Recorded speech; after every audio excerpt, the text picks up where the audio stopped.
너 냄새 난다. 나가. 미안한데 물 좀 주세요. 물? 장난하냐? 거지 같은 사람한테 물 같은 건 없어. 여기서 나가죠. 하지만 여기 볼 일이? 시끄러. 빨리 나가라고 했잖아. 강원도 강릉의 여름 오후, 뜨거운 아스팔트와 하늘을 덮은 무더위가 공기를 무겁게 만들었다. 하나은행 강릉지점은 늘 그렇듯 조용하고 차분했다. 정장 차림의 손님들이 바쁘게 드나들었다. 그 와중에 한 할머니가 천천히 걸어왔다. 김영숙, 78세. 그녀의 옷은 땀에 젖어 낡고 해져 있었다. 머리는 헝클어지고 백발이 바람에 흔들렸다. 지나가는 사람들은 그녀를 힐끗 보고는 얼굴을 찌푸리며 빠르게 스쳐 지나갔다. 영숙은 그런 시선도 알아차리지 못한 채 은행의 자동문으로 향했다. 문이 열리자 차가운 에어컨 바람이 그녀를 감쌌다. 순간 머리가 맑아지는 듯했다. 은행 안은 조용했고 에어컨 소리만 울렸다. 카운터에는 젊은 행원 박소연이 앉아 있었다. 그녀는 반짝이는 제복을 입고 정중한 미소로 손님을 맞았다. 하지만 영숙이 다가가자 그 미소가 굳었다. 소연은 영숙을 보고 잠깐 놀란 표정을 지었지만 곧 차가운 얼굴로 돌아갔다. 죄송하지만 여기는 그런 곳이 아니에요. 나가주세요. 그 말은 날카롭게 영숙의 귀를 찔렀다. 영숙은 당황한 기색으로 떨리는 목소리로 말했다. 하지만 여기에 중요한 걸 맡긴 것 같아요. 소연은 어이없다는 듯 한숨을 쉬었다. 뭐요? 맡겼다고? 할머니, 정신이 이상한 거 아니에요? 그녀는 카운터에서 몸을 내밀어 영숙을 훑어보았다. 더러운 옷, 땀 냄새, 헝클어진 머리. 소연의 눈에는 그저 더러운 할머니로만 보였다. 경비 부를 거예요. 빨리 나가지 않으면. 영숙은 필사적으로 말을 찾았다. 제발, 제 말 좀 들어주세요. 하지만 소연은 귀를 막았다. 그녀는 내선 전화를 들고 짧게 말했다.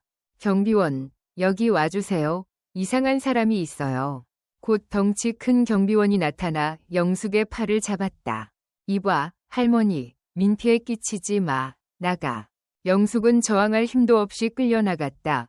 은행 입구 앞에서 그녀는 비틀거리며 넘어져 엉덩이를 세게 땅에 부딪혔다. 고통이 몰려왔고 눈에 눈물이 고였다. 주변 사람들이 멀리서 구경했다. 누군가 작은 소리로 말했다.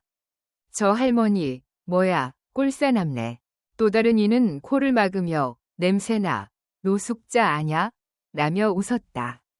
영숙은 땅에 주저앉은 채 떨리는 손으로 이마를 짚었다. 머릿속에서 무언가 번뜩였다. 맞아, 내가 여기 1,300억 원을 맡겼었지. 그 말은 작아서 누구도 듣지 못했다. 하지만 영숙의 눈에 강한 빛이 돌아오기 시작했다. 그녀는 천천히 일어나 허리를 문지르며 다시 은행을 올려다보았다. 예전에는 그녀에게 고개를 숙였던 곳. 이제 그곳에서 그녀는 쓰레기처럼 내쫓겼다. 굴욕과 분노가 가슴 속에서 소용돌이쳤다. 영숙은 심호흡을 하며 작게 중얼거렸다. 난 그냥 할머니가 아니야. 그 목소리에는 오랫동안 억눌렸던 자신감이 담겨 있었다. 그녀는 떨리는 손으로 주머니를 뒤져 낡은 종이 조각을 찾았다. 거기에는 희미한 글씨로 전화번호가 적혀 있었다. 영숙은 그 번호를 보며 기억의 파편이 조금씩 돌아오는 것을 느꼈다. 은행 안에서는 소연이 동료에게 투덜거렸다. 진짜 이상한 사람들 때문에 일 못하겠네. 저런 냄새나는 할머니 상관없지. 동료는 웃으며 말했다. 뭐 그런 사람도 있지. 근데 저 할머니 이상한 말 하지 않았어? 소연은 코웃음을 치며 말했다. 뭔가를 맡겼다나? 터무니없어. 저런 사람이 뭘 맡길 리 없잖아. 하지만 영숙은 이미 그 자리에 없었다.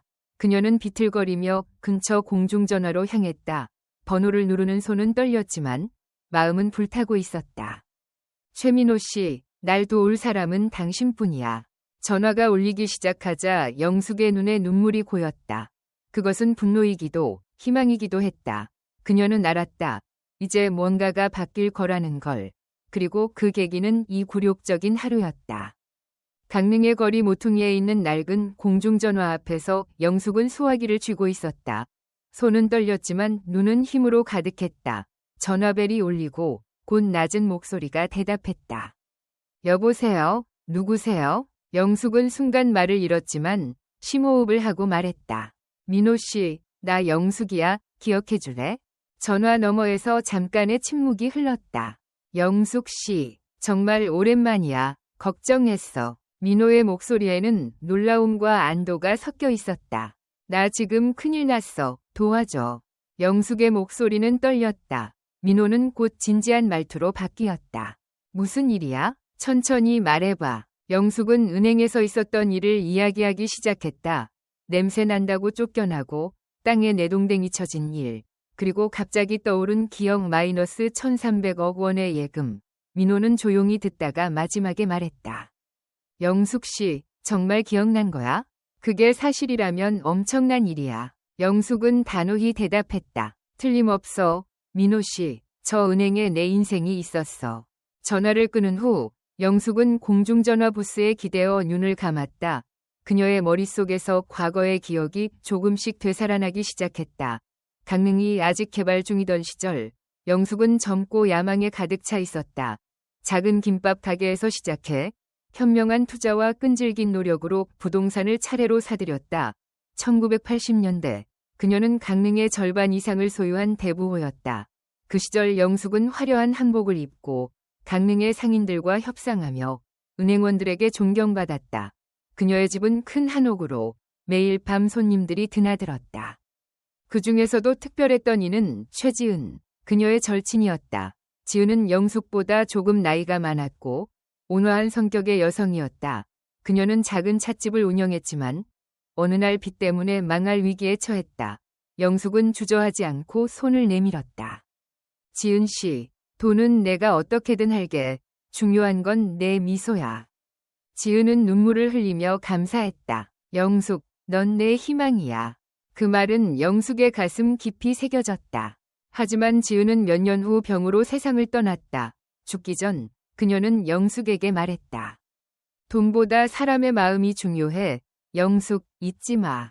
그때 영숙은 웃으며 대답했다. 그거 당연하지. 지은 씨, 나한테는 돈도 마음도 다 있어. 하지만 이제 그 말이 무겁게 가슴에 울렸다. 영숙의 인생은 남편을 잃고 자식 없이 나이를 먹으며 점점 무너져갔다.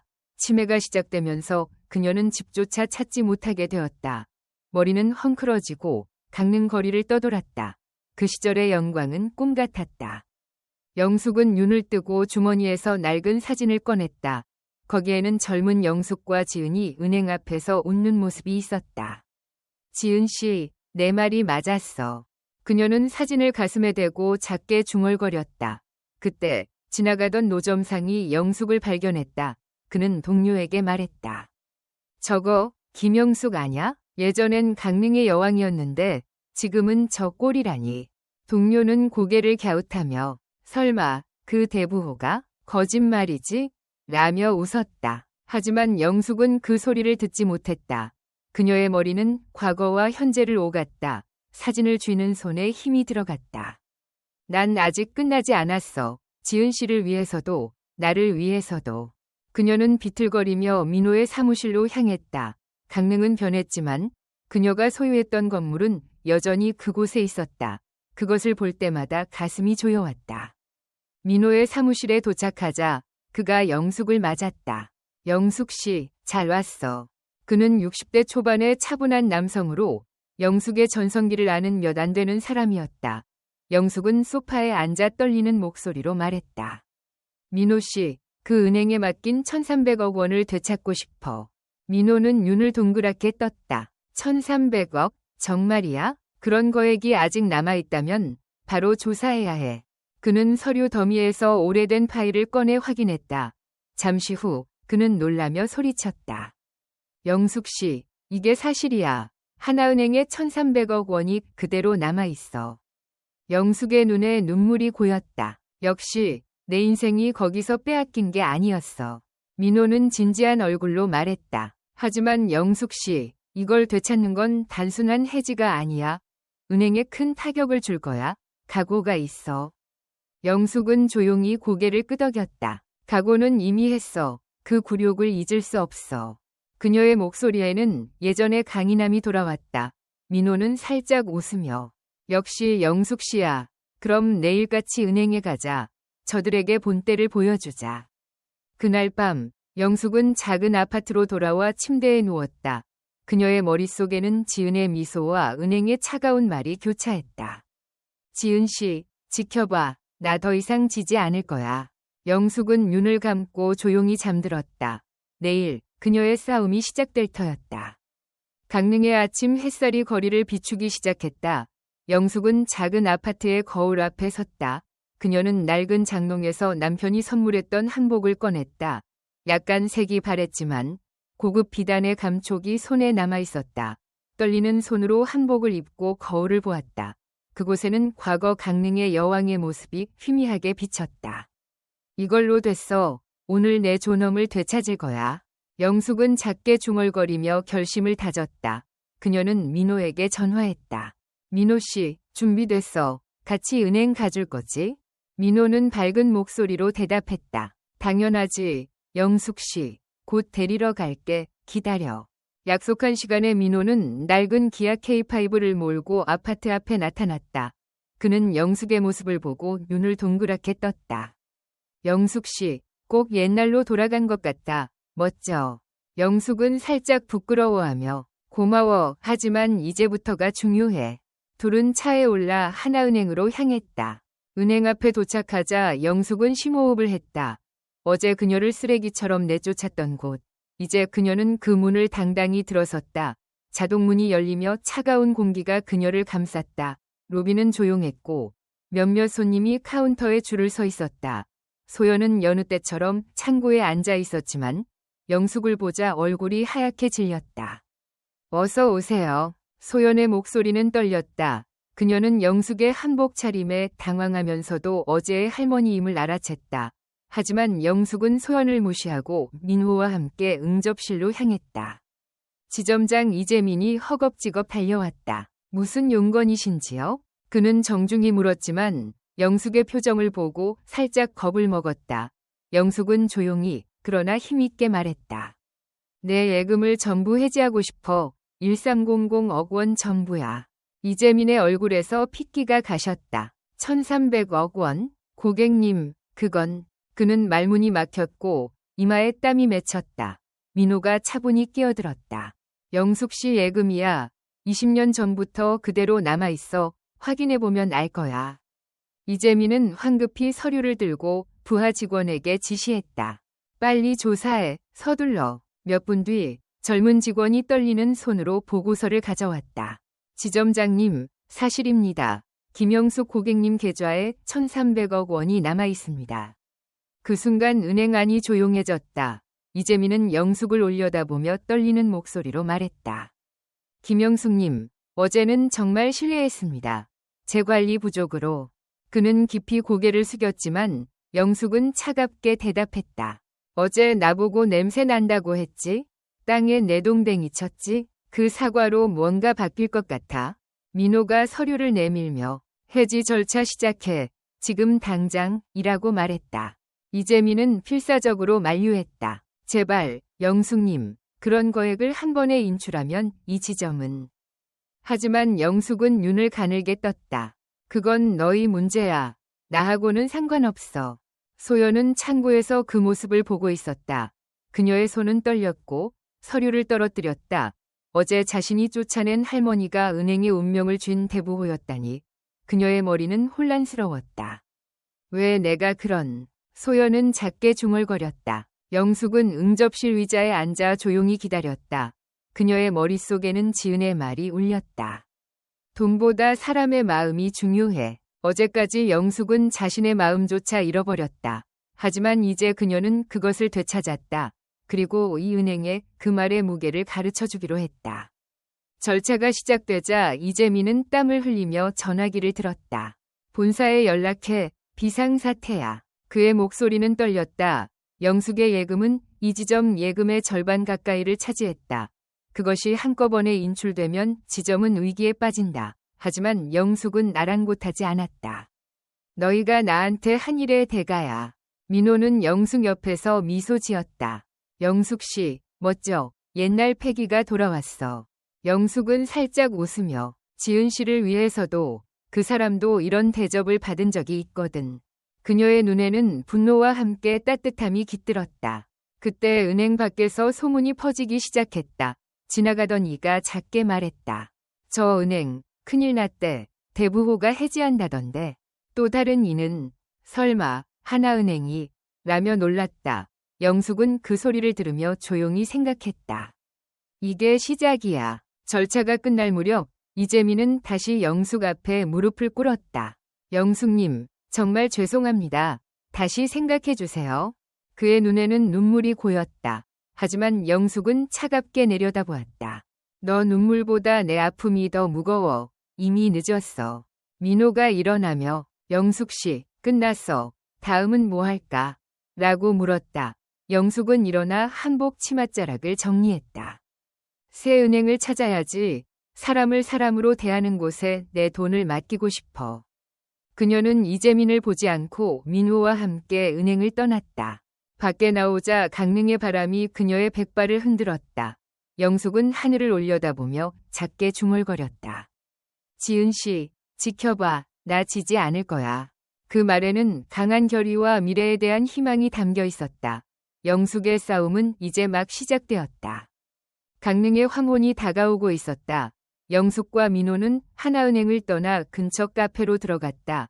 영숙은 창가 자리에 앉아 따뜻한 쌍화차를 주문했다. 손은 여전히 떨렸지만 눈은 강렬히 빛났다. 민호는 맞은편에 앉아 부드럽게 말했다. 영숙 씨, 잘했어. 이재민 얼굴 잊을 수 없네. 영숙은 작게 웃었다. 저놈, 울었지만 내겐 아무것도 안 와닿았어. 어제 날 땅에 내동댕이 친 걸 생각하면 당연한 대가지. 영숙은 쌍화차를 한 모금 마시며 한숨을 내쉬었다. 민호는 진지한 얼굴로 물었다. 그런데 1,300억 원이야. 이런 거액을 어떻게 할 건지? 영숙은 창밖을 보며 대답했다. 생각할 시간이 좀 필요해. 그동안 민호 씨가 안전하게 보관해줬으면 좋겠어. 민호는 고개를 끄덕였다. 알았어. 바로 준비할게. 하지만 영숙 씨, 다음 은행은 신중히 골라야 해. 영숙은 조용히 고개를 끄덕였다. 사람을 사람으로 대하는 곳이 아니면 더 이상 돈을 맡기고 싶지 않아. 그 시각 하나은행은 대혼란에 빠졌다. 이재민은 응접실에서 머리를 감싸쥐었다. 영숙의 해지로 지점의 예금 잔고는 절반 가까이 줄었다. 본사에서 전화가 울렸고 이재민은 떨리는 손으로 수화기를 들었다.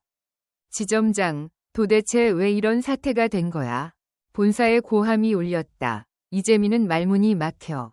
죄송합니다. 제가 판단을 잘못했습니다. 라고 대답했다. 소연은 창고에서 멍하니 서 있었다. 그녀의 손에는 사직서가 놓여 있었다.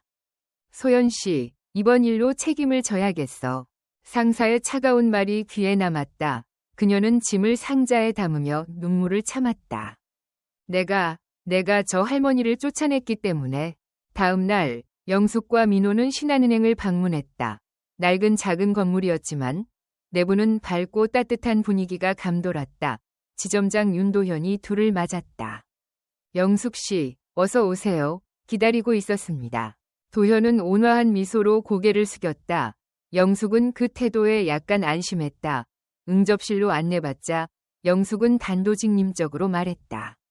내 1,300억 원을 맡기고 싶어. 하지만 이곳이 정말 믿을 만한 곳인지 알고 싶어. 도현은 진지한 눈으로 대답했다. 영숙 씨, 저희는 외모나 상황으로 고객을 판단하지 않습니다. 사람으로서 마주하는 게 이 은행의 신조예요. 그 말에 영숙의 가슴이 따뜻해졌다. 민호가 서류를 건네며 영숙 씨 자산을 안전하게 관리해줘. 치매 때문에 특별한 배려가 필요해. 라고 덧붙였다. 도현은 고개를 끄덕였다. 알겠습니다. 영숙님께는 전담 지원을 마련하겠습니다. 안심하고 지낼 수 있도록 최선을 다하겠습니다. 영숙은 눈을 가늘게 뜨며 고마워. 그럼 여기에 맡기겠어. 라고 말했다. 계약이 끝나고 영숙은 신한은행을 나왔다. 강릉의 거리를 바라보며 그녀는 생각했다. 지은 씨, 내가 틀리지 않았지? 그때 바람이 그녀의 한복을 흔들었고 마치 지은이 곁에 있는 듯했다. 한편 하나은행의 위기는 커져갔다. 영숙의 해지 소문이 강릉 전역에 퍼졌고 다른 고객들도 잇따라 계좌를 해지했다. 상인 하나가 말했다. 저 은행 대부호를 쫓아냈다던데 믿을 수 없어. 또 다른 이는 나도 해지해야겠네 라고 중얼거렸다. 이재민은 본사 감사팀에 둘러싸여 떨면서 설명을 시도했다. 제가 고객을 잘못 판단했습니다. 하지만 이미 돌이킬 수 없었다. 소연은 은행을 나온 뒤 강릉의 작은 찻집에서 일하기 시작했다. 손님에게 커피를 내며 자신의 잘못을 떠올렸다. 그때 조금만 친절했어도 그녀의 눈에 눈물이 고였다. 그때 문이 열리며 익숙한 모습이 들어왔다. 영숙이었다. 소연은 얼어붙은 듯 움직이지 못했다. 영숙은 천천히 다가가 조용히 말했다. 너 날 기억하지? 소연은 고개를 숙이며 네, 정말 죄송했습니다. 라고 떨리는 목소리로 대답했다. 영숙은 잠시 침묵하다가 부드럽게 말을 이었다. 네가 한 건 잊지 않아. 하지만 나도 젊었을 때 실수했어. 사람을 겉모습으로 판단하는 건 누구나 할 수 있는 실수야. 소연은 놀라 고개를 들었다. 영숙 씨, 저를 용서해 주시는 건가요? 영숙은 고개를 저었다. 용서라기보다는 앞으로 어떻게 사느냐가 중요해. 너 아직 젊잖아. 그 말을 남기고 영숙은 가게를 나갔다. 소연은 영숙의 뒷모습을 보며 눈물이 흘렀다. 영숙은 찻집 밖에서 멈춰서 하늘을 올려다보았다. 지은 씨, 나 변했어. 내 말을 이제야 알 것 같다. 그녀의 마음에는 분노뿐 아니라 새로운 결심이 싹트고 있었다. 사람을 아프게 하는 사회에 변화를 주고 싶었다. 그런 마음이 그녀를 움직였다. 그날 밤 영숙은 민호에게 전화했다. 민호 씨, 1,300억 원으로 뭔가를 하고 싶어. 지은 씨를 위해서도 사람들을 위해서도.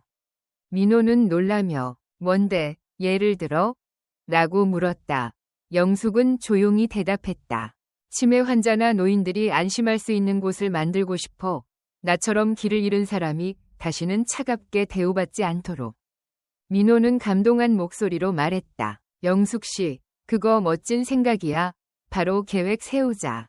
영숙은 전화를 쥐며 미소 지었다. 고마워, 민호 씨. 같이 해준다면 든든해. 강릉의 밤하늘에 별이 빛나기 시작했다. 영숙의 싸움은 복수를 넘어 새로운 희망으로 나아가고 있었다.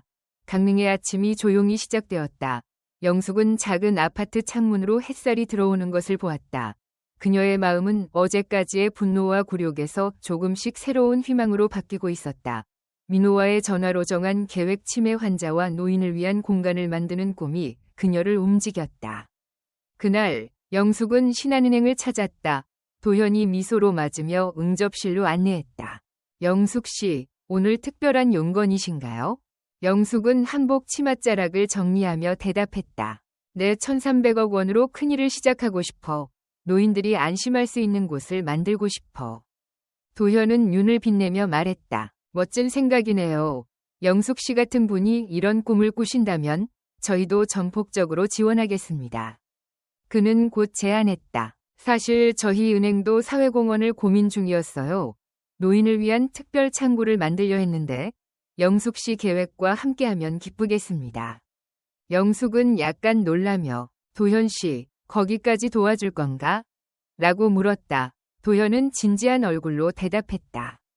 영숙 씨 덕분에 깨달았어요. 사람을 사람으로 대하는 게 은행의 진짜 일이라는 걸. 그 말에 영숙의 가슴이 따뜻해졌다. 고마워. 그럼 같이 해줘. 며칠 후 민호가 영숙의 아파트로 찾아왔다. 그는 두꺼운 서류 뭉치를 들고 왔다. 영숙 씨, 센터 설계도와 자금 계획이 나왔어. 강릉 외곽에 좋은 땅을 찾았어. 영숙은 서류를 보며 눈을 가늘게 떴다. 최지은 기념센터, 이게 내 꿈이야. 민호는 미소 지으며 지은 씨도 기뻐할 거야. 하지만 자금의 절반 이상을 쓸 거야. 괜찮겠어? 영숙은 힘있게 고개를 끄덕였다. 돈은 써야 의미가 있어. 지은 씨를 위해서도 나를 위해서도. 건설이 시작되자 영숙은 매일 현장을 찾았다. 그녀의 걸음은 약했지만 눈은 생기로 빛났다. 작업원이 말했다. 영숙 씨, 매일 오시다니 대단하세요.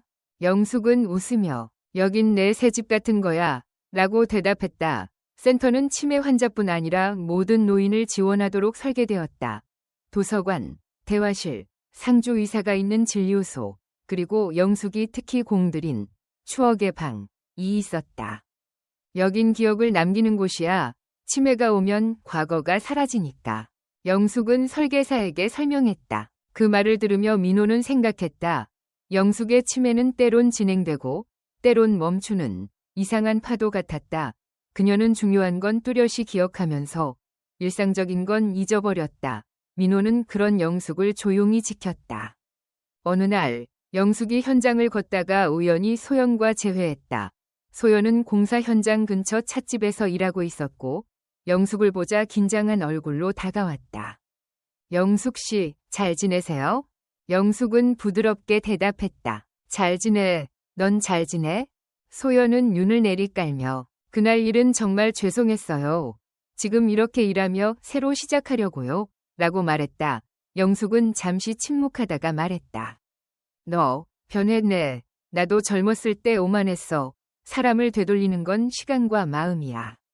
소연은 눈물을 참으며 영숙 씨, 이 센터에서 일하고 싶어요.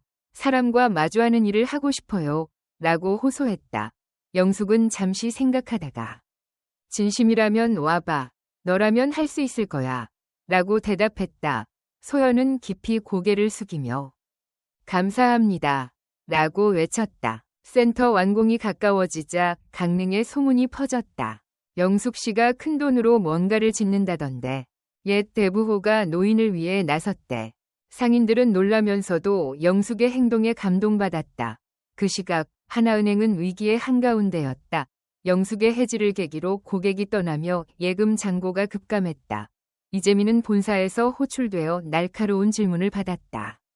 왜 이런 사태를 초래했나? 그는 떨며 제가 고객을 잘못 판단했습니다. 라고 인정했다. 어느 밤 이재민이 영숙의 아파트를 찾았다. 문을 두드리며 영숙님, 제발 이야기 좀 해주세요. 라고 외쳤다. 영숙은 문을 열고 차갑게 바라보았다. 뭐야? 이재민은 무릎을 꿇으며 그날의 일은 제 책임입니다. 용서해주세요. 라고 눈물을 흘렸다. 영숙은 조용히 말했다. 용서가 아니야. 네가 뭘 배웠느냐가 중요해. 난 이미 앞을 보고 있어. 이재민은 고개를 들며 영숙님께 배웠습니다. 사람을 숫자로 판단하면 안 된다는 걸 지금 새로 시작하려고요.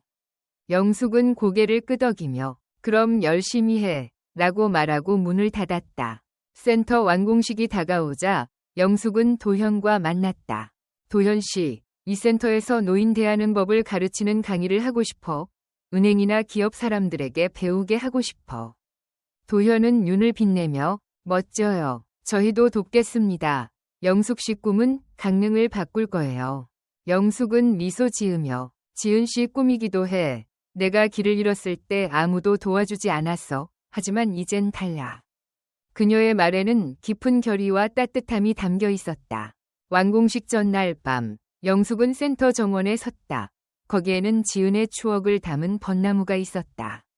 지은 씨, 내가 약속 지켰어. 영숙은 벚나무를 올려다보며 눈물을 흘렸다. 그 눈물은 과거의 아픔과 미래의 희망이 섞인 것이었다. 강릉의 봄이 찾아오자 최지은 기념센터 정원에 벚꽃이 만발했다. 완공식 날, 영숙은 이른 아침 눈을 떴다. 그녀는 거울 앞에서 머리를 정성스레 정리하고 특별한 한복을 입었다. 지은과 함께 고른 연한 벚꽃색의 아름다운 한복이었다. 거울을 보며 작게 미소 지었다. 지은 씨, 오늘이다. 지켜봐.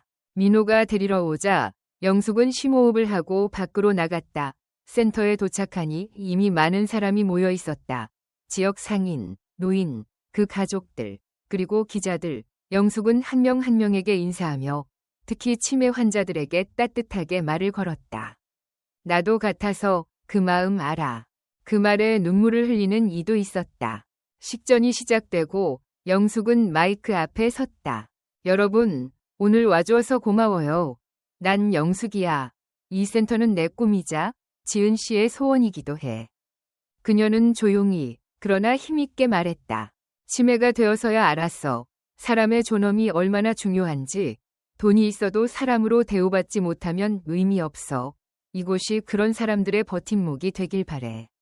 장내는 조용해졌다가 곧 큰 박수가 울렸다. 영숙의 말은 강릉 사람들의 가슴에 깊이 울렸다. 식전 후 영숙은 센터 안을 안내했다. 그녀의 모습은 피곤함을 보이지 않았다. 1층에는 밝은 로비와 진료소, 2층에는 데이케어와 활동 공간, 3층에는 추억의 방이 있었다. 여긴 기억을 남기는 곳이야. 소중한 걸 잊지 않도록. 영숙은 방문자들에게 설명했다. 그날부터 센터는 북적였다. 소연이 중심이 되어 직원들을 이끌었다. 그녀는 영숙의 말을 가슴에 새기고 새 삶을 시작했다. 어느 날 소연은 기업 향케 강의를 기획했다. 은행이나 회사 사람들에게 노인 대하는 법을 가르치고 싶어요. 영숙은 눈을 빛내며 좋아, 내 경험이 도움이 된다면 기꺼이 돕지. 강의날 영숙은 홀에 나타났다. 거기에는 뜻밖의 손님이 있었다. 하나은행 직원들이었다. 영숙을 보자 그들은 깊이 고개를 숙였다. 그녀는 조용히 이야기를 시작했다. 나는 치매 환자야. 은행에서 굴욕을 당했어. 하지만 그게 계기가 됐지. 사람을 숫자가 아니라 사람으로 봐줘. 특히 약한 사람에겐 따뜻함이 필요해. 그 말에 직원 하나가 일어나 말했다. 영숙 씨, 저는 소연 씨 후배였어요. 그날 일을 지금도 후회해요. 가르쳐줘서 고마워요. 영숙은 미소 지으며 너희가 변하면 그걸로 됐어. 라고 대답했다. 몇 년이 지나 영숙의 건강은 점점 약해졌다. 그녀는 자신의 바람대로 센터의 한 방으로 옮겨 살았다. 거기에는 지은의 사진과 벚나무가 보이는 창문이 있었다. 사람들이 찾아와 감사 인사를 전했다. 영숙은 약해진 몸으로도 한 명 한 명에게 미소로 답했다. 어느 고요한 가을날, 영숙은 정원의 벚나무 아래서 조용히 눈을 감았다. 그녀의 장례식에는 강릉의 모든 이가 모였다. 상인, 센터 이용자, 도현, 소연, 심지어 이재민까지. 이재민은 조용히 말했다. 영숙 씨에게 사과하지 못했어. 하지만 그녀에게 배웠지. 영숙의 유언으로 1,300억 원은 모두 복지 사업에 기부되었다. 그녀가 소유했던 건물은 낮은 임대료로 상인들에게 제공되어 강릉의 경제를 지켰다. 최지은 기념센터는 전국적인 복지 모델이 되었고 영숙의 이름은 전해졌다. 신한은행 로비에는 영숙의 초상화가 걸렸다. 그 아래에는 이런 말이 새겨졌다. 진정한 가치는 돈이 아니라 신뢰와 따뜻함에서 나온다. 도현은 방문객들에게 영숙의 이야기를 들려주었다. 그녀는 우리에게 소중한 걸 가르쳐줬어요. 소연은 센터 운영을 이어가며 영숙의 뜻을 계승했다. 그녀는 과거의 잘못을 젊은이들에게 전하며 사회를 바꾸는 힘으로 삼았다. 어느 날 센터에서 영숙의 일주기가 열렸다. 사람들은 추억을 나누며 눈물과 미소를 교차했다. 황혼 무렵 벚나무 아래에 한 소녀가 서 있었다. 소연의 딸이었다. 할머니, 나도 영숙 씨처럼 되고 싶어요. 그 작은 소원은 영숙의 유산이 다음 세대에 이어지는 증거였다. 강릉은 영숙의 가르침으로 변했다. 사람을 마음으로 바라보고 마주하는 태도가 은행과 공공장소에서 다시금 조명받았다. 하나은행은 규모를 줄였고 이재민은 작은 신협에서 일하며 지역 사람들과 마주했다. 어느 날 소연은 센터 창문으로 강릉을 바라보았다. 영숙 씨, 나 열심히 하고 있어. 내 꿈은 아직 살아있어. 그녀의 눈에 눈물이 고였지만 그것은 슬픔이 아니라 자부심이었다. 영숙의 이야기는 끝났지만 그녀가 남긴 것은 강릉을 넘어 많은 이의 가슴에 살아남았다. 벚꽃잎이 흩날릴 때마다 그녀의 따뜻함이 떠올랐다. 진정한 보물은 돈이 아니라 사람의 마음에 남는 것임을 영숙은 가르쳐 주었다.